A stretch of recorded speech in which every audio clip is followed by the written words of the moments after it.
la paix de confinement en gros. Façon ba déconfiner les Kinshasa oyo, batu bazo fêter, batu balangwe, batu balali libanda, on dirait loko ezanga e batu ezaka masa. Ko ba bazelela ki on dirait passe ya robot. Yaka neti yoza na ndako na yo, ozolamba biloko, préféré que na ba na kolamba fufu liboso et puis après biloko rebela na kaboli batu. Donc il y a un grave grave, ba déconfiner ba biloko mususu ba déconfiner tikali l'église, ba école, ba biloko mususu. Il faut tout ça en lecture. Il y a vie sociale tous en amont parce que vie aux années ça a quitté. Attends vous va déconfiner tes menzam mais azan est présent. Yo peut ça nous confinement. Mais chose étonnante, n'enge va lever des confinements au batu ba bois qui n'a pas masque. Même par conséquence l'autre ba qui va taper là ba langue et tout. Même la Angleterre et salami. Par exemple d'habitude la Angleterre ba ebi. Au moment en marche, les politiciens vont la population. Si vous marché tel jour, vous avez la population n'a pas sans que vous intérêt des politiciens. Facture facture est $50. Mais les bosses, vous avez fait combien? Je suis en train de à 10 000 francs.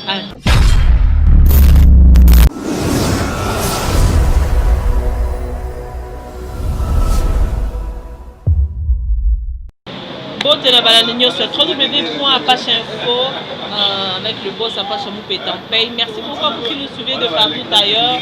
Merci Mingi Nava Onyoso, Bamesana, Kozalibaku, Yaokota Nakata Sito, Yakitoro Makasi. Merci beaucoup à C17 Bola. Et si tu as ton Kitoko, Awa, Onyosa a parfum bien, jeans à bien, basket à canoë, Kitoko a toujours soit. En tout cas, il faut y avoir pas C17 Bola. Balobi, l'habilleur de luxe, il y a Cano, il y a Dega, donc il y a ça de génération en génération. Donc, marque de comme ma forme et tout. Donc, il y a la C17 Bola, Talara Abisso, donc tout le classe. Les lots, trouver dans les solos, il y a Dengue, va déconfiner Bisso et RDC Mobile.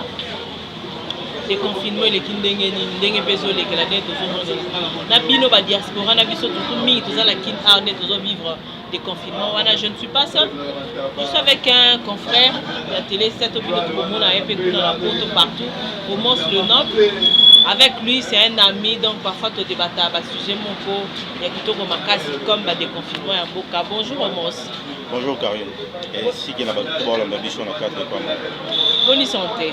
Ouais, santé ça va, par la grâce de Dieu, tout va bien. Bonne déconfinement. Oh, et déconfinement, d'abord c'est un plaisir. Moni vendre après 4 mois ici à mon corps et puis après déconfinement, ils ont toujours joie.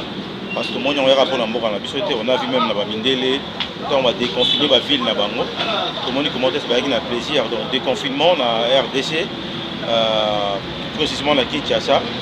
Et j'ai plaisir ma carte parce que l'activité zongi n'engezalaka, ça nous fait énormément plaisir parce qu'il y en a pour manquer bisous. Mais là on a la paix de confinement en gros.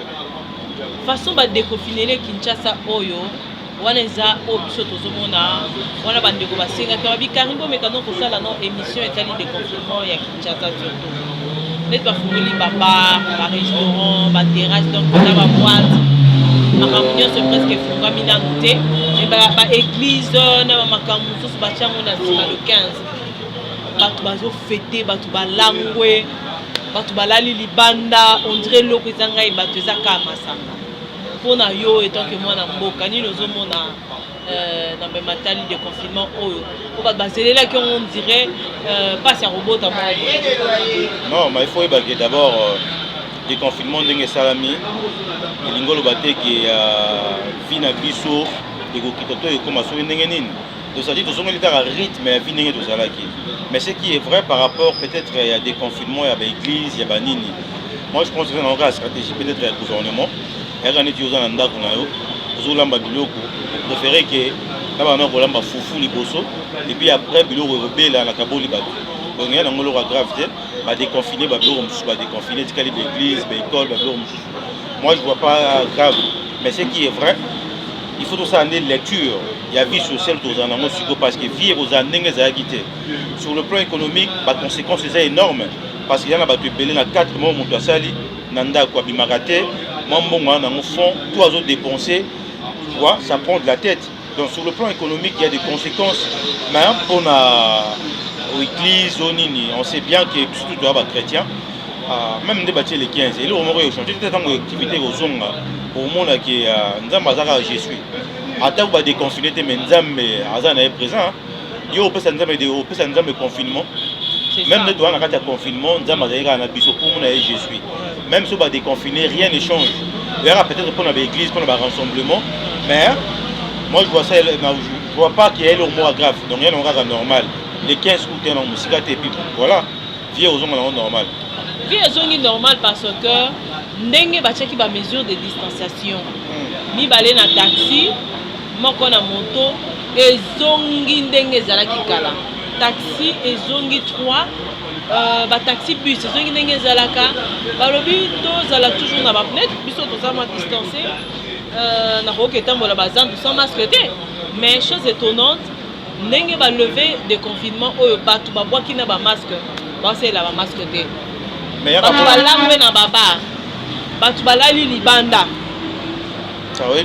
exagéré koleka on dirait mbongo babane ko bomana ndaku muta salita bo azoboma ka mbongo na yazela mukolo ba ko déconfiner mboka ake kolangwa maman Karine sentiment moto ko maîtriser moto na ebishi OK déconfinement ba basepeli et à rapport na Congo te ngala la nina ba France 24 tout le monde va payer mon sous na Allemagne tout le monde na Angleterre ya rapport na RDCT ya rapport na bisoté.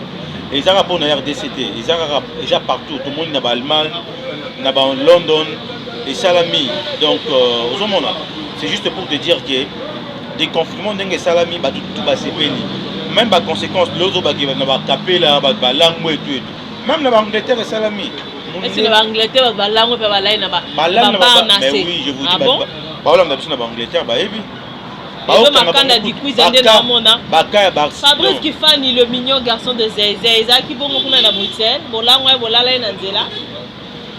On a vu que sentiment moto, quand on a été battu, les sentiments il y a un sentiment individuel, mon CP, mais c'est vrai, et le retour pour regretter peut-être débordement. C'est-à-dire au monde qui est sans maîtrise, débordement c'est pas bien. Mais ce monde c'est l'année pour déconfiner. Bon, on a raison personnelle. Moi je vois pas grave. Mais ce qui est important, il faut pas jouer dans la stratégie, dans la maillelle, parce que vie actuelle est très difficile. Tant qu'on a 1000 francs, c'est pas dit que pour déconfiner, il faut 10 francs d'avoir gaspiller, c'est pas bien. Donc il faut être responsable.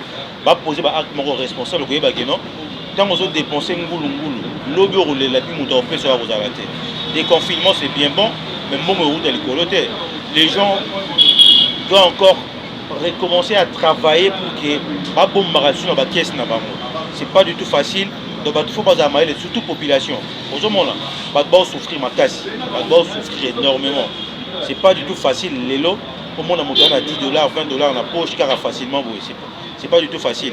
Michel on peut bosser foutre un peu donc population il faut pas amailler les nations souvent que dérapage à la tête. Vous avez un bon peut déconfiner c'est tout dans ma sanga.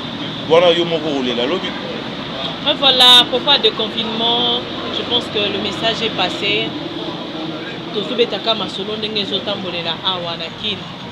Okomona lipa ndenge tozakomona lipa na biso. Lipa ekiti. Lipa à 200 fait comme une moukière, lipa à 300 francs, ma matisse yango, ma bimisi lipa à 300 francs.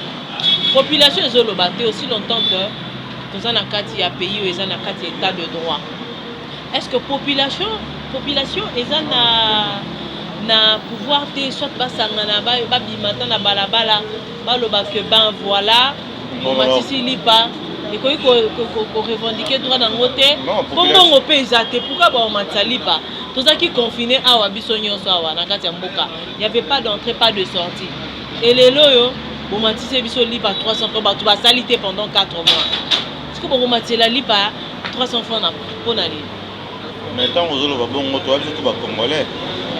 toyebi ndenge makambo etambolaka na mboka na biso nga quelque part napesaka faute de fois na bato baodirige napesaka mpe faute na population parce que tozomona ngo wana makambo eleka na mboka okomona marche bapoliticien baobenga population boya tomarche tel jour bobima na balabala batie motu boye tosepeli na ye te tolingi boye population wana baobima sonke batanga bango na bandako na bango na makasi baotambola mpona baintérêt ya bapoliticien.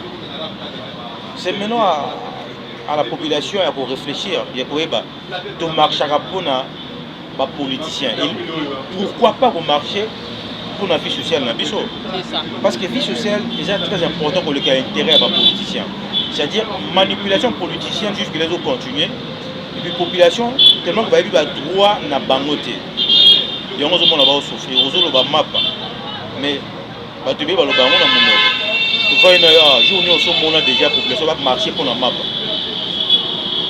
Tant aux autres télématés pour la droit na yo. Piétiner. Donc c'est-à-dire quelque part, les fautes de la population va comprendre que le balingi.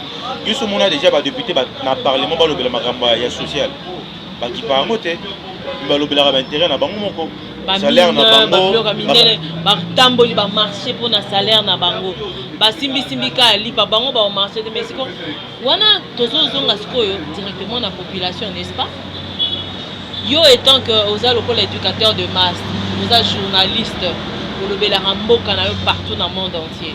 Surtout mingi na ba candidat balandanga yo. Est-ce que vous inciter à ta peuple, biso pe population et qui tika memo nango, en tout cas tolingi lipa et zala sous 300 francs te tolingi na lipa 100 francs zonga. Biso sala musala biso déjà carré. Hein, na 15 ans to sali na musala mboka, je pense que l'autorité tout bayebi. To sala musala faut montamuta jouer rôle. Mon ni confusion za mingi na mboka na biso parce que au monde na maçon, au linga sa musala qui journaliste. Au monde na menuisier, au linga comme soki nani. Confusion on est un peu ça que maïma comme que bosso ezate. Faut to ba qui est qui et qui fait quoi. Un journaliste musala na eza pour informer et puis à dénoncer. Moi je te dis dans mboka, na biso na 15 ans na sali na monde journalistique, na tamboli na place ebele na Congo. Au bisika peut-être ba autorité ba komarate. Mais toujours ba image on avec beaucoup de risques donc sur place au ju ba image oye nango au lakisi na face à monde, au lakisi na mboka pour que bateau ba go diriger. La population ba monde pas ba que non côté boyer, il y a un problème, faut donner une solution. Des fois peut dénoncer comme c'est pour n'avoir pas avantage même la population. De même la bateau à diriger la conscience de la population qui ne peut pas souffrir. C'est pas il y a bichonné dans le bouton que journaliste, leader d'opinion, malade sa population, le il faut marcher, le il faut non. Et un rôle l'angate, mais rôle l'angate c'est à pour informer que l'IP mati. Une population moussa na bino ezani. Bon ba député au péto vota bisoir. Mais on a ba député au bino ba député to vota bino. Po bolo bela la population lipa bande mati ta député mon côté. Mais il faut jouer rôle là. Ceux qui députés doivent jouer rôle là parce que député hasard moto et population va payer mandat à l'obéli la bango. Aux hommes à l'obéli la bango ensemble. Tant population zo yoka député ba na base. Ba ko rouler la base na bango ni ba ko mal kamwe ya base na bango ba ki na mon parlement pour défendre maintenant intérêt à population. Tant ba ça mo dengo ba ki no ba jouer rôle na bango te ba censé à censurer ba député, c'est la population. C'est pas à nous. Tu vois? Parce que la population va voter à la population doit dire que non. Tu peux ça qui Karine mandat au lever la pour les loro boya quoi ça la mode demander au ya de repasser à monter. Tu vois? C'est-à-dire il faut monter jouer rôle là. Si monter jouer rôle là, au moins quand mobiler au changer na bopé. Sur aux magistrats. Bon, il faut pas rappeler que non. Au sala magam ndenge za na droit. Oui, bah respecter mi beko ndenge zali. C'est-à-dire attention de lio kanyaka. Au boya kanyaka. Donc c'est-à-dire autant la loi ndenge lobby par rapport à problème sur le pagana. Sur aux journalistes au ça mosa na yo. Aux commerçants ndenge moko au matériel au tena loinge parce que y a notre dollar et mati. Allez, le monde a tango boyo mo mbala moko le mati ba moko bilo. Non. Là c'est l'escroquerie. C'est-à-dire mon tamutesi kaza so jouer rôle là et au monde la gembo et kene liboso. De même pour la député ba voter bango pamba il faut pas jouer rôle là bango ndenge sengel na parlement il y a relever la population. Il y a pour défendre la population au monde il y a makambo belé au changer. De même pour na biso ba journaliste, il y a repère ces informations il y a pour dénoncer s'il y a à dénoncer. C'est comme ça que parce que ça rare journaliste à moins que journaliste ça la politique mais vie sociale et vie nyonso on est vivre ça dépend de nous tous. On a brandir effort wana ya kotelemela makambo ça mike on est bato bazobanga bato tomi pesi na moi fanatisme moko boy fanatisme politique moko boy. Mais mon tout monde a besoin de vie sociale na Congo Zambie. Surtout le plan. Hein? Même dans mon salon, je dois ça. Il y aura aussi bon foot bon dans la dimension fait pas foot là. Il y aura aussi les a plaisir. Social les a mabé dans Mboka, tout le monde le sait. On vit pas bien. Pourtant nous Mboka là pas tout le monde a commencé à se vivre. Vous comprenez? Pas vivre très très bien. Mais tout dans Mboka on a presque tout. Dans la terre Mboka est affectueux. Au monde qui non même pas bien faut pas jouer une bunda. Il y a pas ils a problème. Aux hommes, tant que tu pour monter doit 2000 francs manifeste que légumes alia. Au camp. Là qui est dans le Dubaï, na mona ninga ba ya mbisa au kaou. Donc na basala ngo awa ndenge ni pe utara Afrique ya. Mbisa mai uzomona bilo mfutuna. Mais bato bana baza ko bato baza en classe pour bana kati mai. Oui, baza en 4. Mais uzomona bilo ko misina mboka na bango baza très très bien. Au bio on a tout à bio naturel. C'est-à-dire que diamant et couvre tes plus rares c'est important. Et c'est belé, mais puis on a on a presque tout. Nous avons un marango, popo de tchaki tenu. Tu as un maï et ton imbis, mais tu as un bis à côté. Tu as un zambe et ton inyama, mais tu as un nyamati. Pour ce moment, il y a confusion totale. Il y a confusion. Donc, il faut que tu sois conscient de ce que l'on est au. Moi, je pense qu'on va changer tout. D'abord, on a social. Ce qui est social, ils a très bien. C'est un peu ça. Donc voilà, le conseiller en matière de pêche et élevage, agriculture, Jean-Simon Lokango. Donc je te salue depuis là où tu es. Et sans oublier Moufini Kwayolo, Nick Kuba. Nick Kuba, merci beaucoup à toi pour notre soutien. Merci beaucoup. Comment c'est le noble? Est-ce qu'on a reconnu le côté là-bas au plutôt? Lengue Koufi. Koufi parce que moi mingi à part mususu ba hôpital ya sika neti tomoni initiative plus ya maman libre nenga zalaki na ba hôpital mususu lakini précisément mama yemo tobelika mama yemo ndenge azala mama yemo zozo ata na litoi ata na kisongi tozoyoka te ke non nde bazala bazo réhabiliter mama yemo ona yo basi nini ozoyoka ndenge mama yemo non mais c'est normal quand c'est normal dans le sens que tant que journaliste, ça fait du mal tant au monde un individu à ça l'hôpital à mon nez. C'est bien bon, trop félicité passer à mon tout le monde a un individu aïe à celle université à mon nez. Aïe à celle hôpital mort à mon nez, à celle hôpital miné pour naïe mon beau, badba qui n'a pas foutu à un monde. Mais entre temps, hôpital et belé à l'été zali, qui par côté, manque de matériel. Donc, c'est le moment où il faut pousser sur la réflexion. C'est normal, tout dans le est-ce que l'État va réhabiliter plutôt l'État au profit de la population, au profit de l'individu? Tout le monde est un individu, au monde moi si il y a attendu l'hôpital, c'est l'hôpital. Il y a des gens qui ont besoin de l'État, ils ont besoin de l'État. Parce qu'ils ont place où ils ont l'État. Ils vont l'état est belé. Alors pour distraire maintenant la population, qu'est-ce qu'ils font? Ils vont salaire l'euro moro boye à monter ça. Non, ils ont bon la banque. Ils ont bon la peuple. C'est-à-dire place où va se battre l'euro wana, il a fallu pas ça de l'euro pour l'État, pour le peuple. Il y a miné négocié. Mais maintenant va tiens pour un individu. Vous connaissez même des beaucoup comme ça kawana. Ah, je m'en excuse. Ouais. On fait ça quand même. Vous connaissez beaucoup comme ça. Oh, tel à l'hôpital place beau. Yo kende kuna na tongo, au moins mbongo ba osenga. Kende na hôpital wana, bien que basala ngoza privé. Pour foot chose na mbongo te ba yamba ote. Non, plus un autre exemple.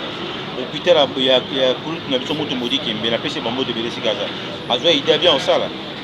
Les hôpitaux mo za privé, na machine, ils a très bien za privé. Mais na moto modi kembe, ba kota kuna mais pour kota kuna faut na mbongo katu ko bien ça. C'est pas n'importe quel matériel au batia on en a 4. Ils ont bon, mais ça idée ça bien. Pour toi ça c'est un individu, c'est bien bon on encourage. Mais le bureau on a tout, il a fallu que l'État ça là yango pour l'intérêt à peuple. Mais du fait que l'individu va au salango, au CP là, un tel a sali, qui est né sur quoi on a 100 $, 200 $, on va traiter. Au Sambwa, au Kima, au monde, on va te béler au Koufapé, au Arana Mongoté. Il y a un batotoni na bassin. Mais toi pas madame, mais toi pas marra, nous nous la son qui va traiter. Mais toi pas bien montant dans le. Mais ce que vous plutôt on est allé belé à l'État. Est-ce que tu vas foutre un montant? Donc ça dit population bah tellement la souffrance, bah on comprend ma ramener qui n'était pas au CP dans la ligne. Oh un tel la salle de l'hôpital. Est-ce que l'hôpital on a beaucoup de temps fait? Il faut avoir de l'argent. Des gens qui souffrent pour te relier aux autres en angoté, si vous au Béli, malaria pamba, que nous traitons pour la cinquantenaire. Malaria pamba, que nous va traiter dans l'hôpital où vous avez sali kuna, que nous va traiter par exemple dans l'hôpital où vous êtes privé. Au Samba. Au monde. C'est-à-dire l'État est fort sur ma caméra, mais à ça l'hôpital est belé pour la population. Moi je pense qu'il va devenir et vous avez bien pour l'avantage pour la population. Ouais, franchement, lentement, sûrement, tu as shooté une émission. Léon a côté la pesa kibiso un temps pour na refuta maïté. Mais si ko yoka facture ya régie des zones d'engé matina ya snel, ikamba kokamo. Na yebite to sukarape. Na ya rongaga laisser aller. Balobaka la confiance n'exclut pas le contrôle. Pour opérer sa moto confiance, mais il faut contrôler pour ça va dérapage. Moi je suis chez moi, facture yaki, facture est 50 $. Mais le bosso d'ailleurs coûte combien? Le standard fout à 10 000 francs, c'est-à-dire 5 $. Ouais. Ma multiplier une fois 10, 50 $. T'as niveau. Donc ma foot ici on a 4 mois on soit nos foot à thé. C'est normal, mais entre temps. Mais c'est du vol. Justement, c'est l'escroquerie. Entre temps, président de la République a Pessagi. Mais là, qui est 2 mois, va foutre à tête. Mais justification des par rapport à quoi? On peut savoir raisonnement qui ne tiennent pas debout. C'est pas du tout normal. Donc, moi je pense que chef de l'État a une institution. Il faut veiller sur ça. Bateau qui va déshonorer Malobanaye. Va l'amener la bango. Parce que Basnel ou a régi des autres même dans le temps, le gouvernement autour de l'État. Bambo on est là la poche à Badou. Ce qui n'est pas du tout normal. Bah tu veux ban Basnel, tu veux ban la régie des autres. Faut contrôler bah foutre à bangoté, bah engager un peu bangoté. Bah un journalier, ça fait 20 heures, bah engager un peu. 30 ans à journalier. Bah engager un peu. Donc 30 ans, 20 ans de service, tu n'es pas engagé. C'est pas du tout normal. Alors bah facture boy la bisou, on écoute à peine à l'État. Écoute dans ma poche, c'est normal. Donc chef de l'État, il faut veiller la batouana ou bah qui peut déshonorer Malobanaye. Alors pas censurer bango parce que c'est normal n'attend la mouki salaire à mout. Exemple les 100 $, l'autre les factures à 50 $. Sont à foutre là. Donc à foutre 50 $ pour la maille, allié de la banane, à coup fanda. C'est la mauvaise foi. Voilà, c'est que balingi mbokate. Nous on a tout. Par contre on a même 5 mois sans que tu foutes à courant. Ça que tu fous ta maille. Si, même une année. Donc, et ça, on peut l'eau. Tu peux dire à Kadhafi a salaire en go, tu peux salaire en go, va payer na bango. Écoute, rien, Moussa salaire en go, 3 mois sur 4 mois. Et ça, là, l'eau monte. C'est-à-dire qu'il faut pas l'aller là-bas. Tout on a basa, magamoana, pour l'on la population. Il faut pas l'aller là-bas. C'est très important. Voilà, nous chutons dans cette émission déjà, au moins le noble. Sur Ozana, il va nous faire au initiative parce que Kondiamboka, en tout cas, on en a marre. Facturier, commissaire, en tout cas, Bolande la batunabino au bochacha na ba société à l'État, ba kitisa facture raison en ndenge zalaki. Comment le noble supposant le banquier au bakisa. Non, d'abord merci Nao. Merci Nao parce que Obi biso cheval de société des cheval de bataille na biso. Obi na Congo tous arami balete. Moto le la social ou en Gaza. Franchement, osa vraiment bunda na mama social. Et puis moto a tamola na bisiki tamolière de ces mots na ninga social azaki. Omona, tout le monde a regardé Kinshasa ya surtout le société total a regardé Kinshasa. Mais nous sommes au Congo central, na autre dans la Kulumbom. Ba ba souffrir na ninga osana te. Manque de route. Na autre dans la Mbanzangu. Quand on a Kimpese, on a joué Bissau par exemple, là, on a Bandela, on a Kazangulu. Il y a une insécurité au Saranaté. Il y a une Kazangulu, il y a des déconfinements. Aux hommes, ceux qui voiture où tu as quitté, c'est qu'il y a Congo central. Ceux qui ont pris dans tes au Sasayo. Na masasi ou bien nani? Mais na masasi ba ote misa ba tout monde mso ba jeune ba bimi ba télémisi car ba côté le ba topoli ba surtout boza faible ba barré bino. On a dit la Congo central. Franchement. C'est-à-dire société comme la sociale et à Kinshasa. Ba danger belé. Kinshasa et à Congo. Donc social, il faut battre la carte. RDC mobile. Il y a des gens qui souffrent dans la Congo centrale. On a vu par exemple, on a Kinshasa, tracasserie, télésadé. Tout ça, ça fait partie de la sociale. Là, par rapport à l'émission, je crois que ça, il démarre bien. Les mots joués d'or de la sociale. Nous avons aussi l'autorité. VAK. Nama ou population ba kosenga, c'est-à-dire balia bien, bazala sécurisé. Moi je pense que bala de la petite province ou wana ndenge banzele baby pour Kinshasa to na richesse morote. Richesse na chose à Kuluna, richesse na Kinshasa ya Kuluna. Mais oui. Bana wana balingi classé balingi kotanga te. Richesse na biso na kin eza Kuluna. Et puis les kamususu awa ya scolarité awa bana ba kozonga, c'est que vacances ezate. Barotanga ndenge nini parce que calamité à 7e, 8e, 9e bana bazu congé barotanga ndenge nini. Là programme ngo ezande to linga olobela mote parce qu'on ne maîtrise pas, on sait pas.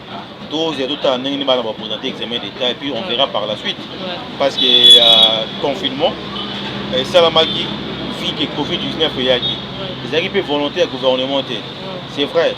Maintenant quitte à bango ya hôtel est-ce que année vous allez année blanche si vous avez l'année blanche, est-ce qu'on peut ça avantage na parents pour que bana ba doubler mais ba les classe sans que ba étudier et ça raisonnement doit étudier doit là mais je pense que le gouvernement va le voir papa c'est-à-dire qu'on a batamaye les ba kuna ba professeur batamaye les ba na ministère ba EPSP et tout ba étudier ba hôtel comment ça va ça mais pour l'instant comme on ne maîtrise pas cette histoire on peut pas en parler pour l'assentiment pour faire plaisir na ba mais ce qui est vrai toujours aller là, doit simuler parce que c'est les arrachements de bataille dans l'issue.